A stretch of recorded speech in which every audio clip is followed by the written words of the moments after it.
నా భారతదేశం శత్రువు గుండెల్లో వణుకు పుట్టించే శక్తి. భయమనే పదం నా దేశ నిఘంటువులో లేదు.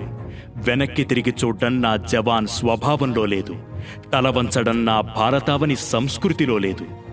ఎవడైనా నా దేశ సరిహద్దుపై కన్నెత్తితే వాడి గుండెల్లో భయాన్ని నాటే బాణం నా సైన్యం. ఎవడైనా నా దేశ సరిహద్దుని తాకాలనుకుంటే వాడి నీడను కూడా చెరిపే చైతన్యం నా సైన్యం. పహల్గాంలో ఉగ్రవాద కుక్కలు 26 అమాయక ప్రాణాలను బలికొంటే శత్రువు నడ్డి విరిచి భరతమాతకు సింధూర తిలకం దిద్దింది నా సైన్యం. నా దేశ జవాన్ రక్తంలో భరతమాత ఆత్మ ఉంది. అతని శ్వాసలో భారత్ మాతాకి జై నినాదం ఉంది.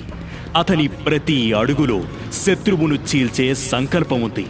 ఓ భారత జవాన్, దేశానికి కాపలాగా మీరు మా కోసం చేస్తున్న ఈ సేవ మేము ఎన్నటికీ మరువం. జై హింద్.